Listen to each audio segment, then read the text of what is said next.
Hello there, friends. Welcome back to another episode where we aim to make self-care accessible, relatable, and a part of your everyday routine. I'm your host, diving deep into the human experience, helping you navigate the rough seas of life while maintaining your emotional well-being. If you're new here, don't forget to hit the subscribe button so you never miss a chance to take a breather, recalibrate, and make sure you're living your best life. We've got a wide variety of episodes that will keep you engaged, from expert interviews to practical advice sessions, all designed to support your self-care journey. It's the way you make me feel so good, feel so good right now.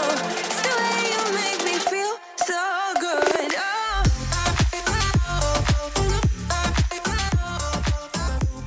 Today, we're going to tackle something that's often overlooked, something incredibly critical to our mental health that doesn't get nearly enough airtime. I'm talking about emotional self-care, the practice of looking after our emotional well-being, ensuring we're not only surviving but thriving. We live in a world where we're always on. Our lives are filled with deadlines, notifications, expectations, and all sorts of pressures that can easily lead to stress, anxiety, and even burnout. I mean, how many times have you felt overwhelmed by your to-do list? Or found yourself getting irritated at the smallest things because you're just running on empty? We've all been there. These are not just fleeting instances, but glaring signs that we need to take emotional self-care more seriously. But don't worry, this isn't a doom and gloom kind of episode. On the contrary, we're about to embark on an enlightening journey, exploring the significance of emotional self-care, understanding the problems that arise from neglecting it, and offering a myriad of solutions that can be easily integrated into our daily lives. So, fasten your seatbelts as we navigate through the winding road of emotional self-care together. This will be quite the journey, so let's get right to it. Welcome to Self-Care and Hustle Podcast, where your journey to becoming your best version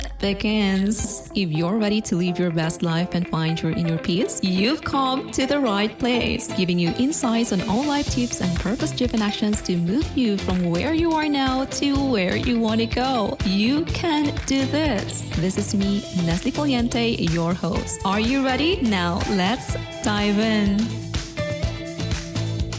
The concept of emotional self-care is often misunderstood. Many of us associate self-care with physical wellness practices like eating healthy, going for a run, or getting a massage. While these are important, they only represent a fraction of what self-care truly encompasses. Emotional self-care, at its core, is about attending to our emotional needs by identifying what we're feeling, understanding why we're feeling that way, and addressing these emotions in a healthy manner. It's not just about reacting to what we're feeling in the moment, but also about developing practices that help us cultivate emotional well-being over time. The American Psychological Association suggests that emotions, if not managed properly, can wreak havoc on our health. That feeling of chronic stress. It's not just in your head. It can lead to physical ailments like heart disease, digestive issues, and sleep disorders, to name a few. Our emotional health is inextricably linked to our physical health, so it's crucial we give it the attention it deserves. So, why does emotional self-care matter? Why should we make it a priority in our lives? Emotional self-care is the bedrock of a balanced and fulfilling life. When we care for our emotional health, we can better navigate the ups and downs of life, building resilience and the ability to cope with whatever comes our way. Research from the National Institutes of Health has shown that practicing emotional self-care can reduce the risk of depression and anxiety, improve personal relationships, and boost overall quality of life. It's not an overstatement to say that emotional self-care can be a life changer. Emotional self-care also has a ripple effect on all aspects of our lives. When we're emotionally healthy, we're more likely to make good decisions, maintain healthy relationships, and achieve our goals. Remember, emotional self-care isn't a luxury, it's a necessity. It's as crucial as eating healthy, staying hydrated, and getting enough sleep. Despite the clear benefits of emotional self-care, we often neglect it.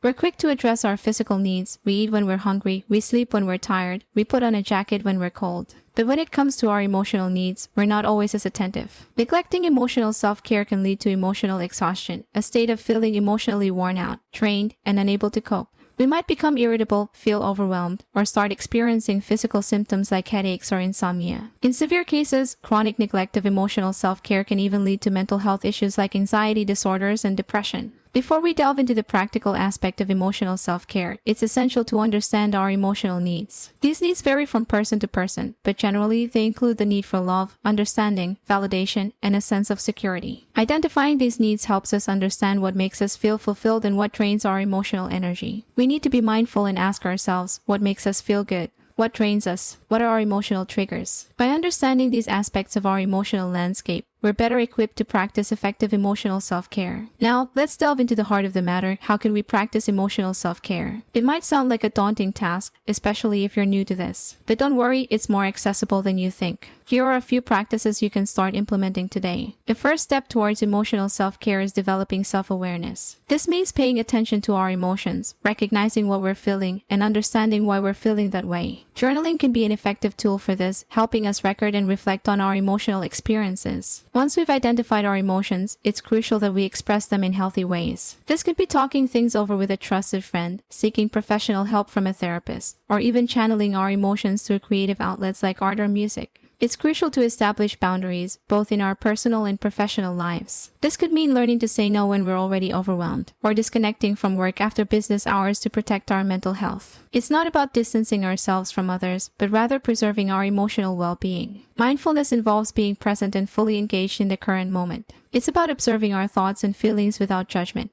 Various studies, including one published in the Journal of Psychosomatic Research, have shown that mindfulness can significantly reduce symptoms of stress and anxiety. Foster relationships that make you feel good about yourself. Surround yourself with people who support, understand, and validate your feelings. It's important to have that network of support where you can express your emotions freely. Be kind to yourself. This is perhaps the most crucial aspect of emotional self-care. We all make mistakes, have off days, and face difficulties. It's important to treat ourselves with the same kindness and understanding that we would offer to a friend in the same situation. Positivity has a significant role to play in emotional self-care. It's not about ignoring or suppressing negative emotions, but rather about cultivating a more positive outlook. Research published in the American Journal of Cardiology has shown that positive emotions can protect against heart disease, reduce stress, and improve our overall mental health. Here are a few ways you can foster positivity. Focusing on what we're grateful for can shift our perspective and promote positivity. It could be as simple as writing down 3 things you're grateful for each day. Using positive affirmations can help reframe negative thinking patterns. Start your day with a positive affirmation like, I'm capable and I can handle whatever comes my way. It's easy to overlook the little things in life that bring joy. Taking time to appreciate these moments can foster a sense of positivity. While emotional self-care is incredibly beneficial, it doesn't come without challenges. It requires consistent effort, introspection, and sometimes facing uncomfortable truths about ourselves. One of the biggest challenges is breaking free from societal conditioning that often tells us to suppress our emotions, particularly negative ones. Many of us have been taught that showing vulnerability is a sign of weakness. This is simply not true. It takes strength to acknowledge our emotions, confront them, and work through them. It's not a sign of weakness, but an indicator of emotional intelligence and resilience. In our emotional self-care journey, therapy can be an invaluable tool. Therapy provides a safe space to explore our emotions, understand our patterns, and develop coping strategies. It's not only for people who are dealing with mental health issues, but for anyone looking to improve their emotional well-being.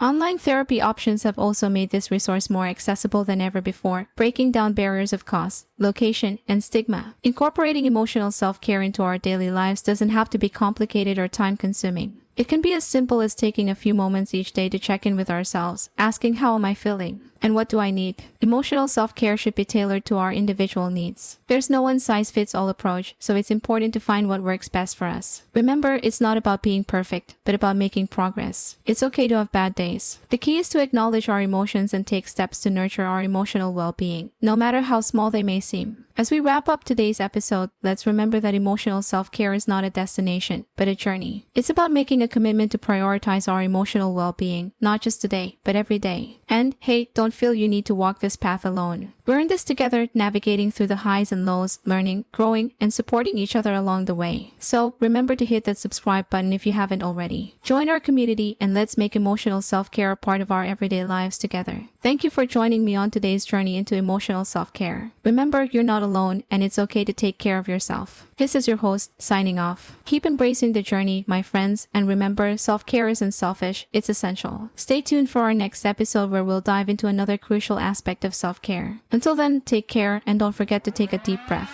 You've got this. I was worried you blow up my reputation,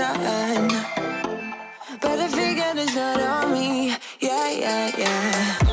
The way you're making me shiver, your hands on myself, I keep pulling the trigger right. This very finger for people like them. Oh no. Well, darling, on my mind, I'm feeling so fly up in the zone now. I'm like a golden crown, whirling high up in the sky. Oh, it's the way you make me feel so good right now. It's the way you make me feel so Thanks for listening to this episode. I hope you enjoyed our deep dive into all the tips you can use to becoming your best self. To catch all the latest from me, follow me on Instagram and support me by considering buying me a coffee. Link is in the description. And make sure to chill out, listen to your favorite music, and drink your water. See you in my next episode.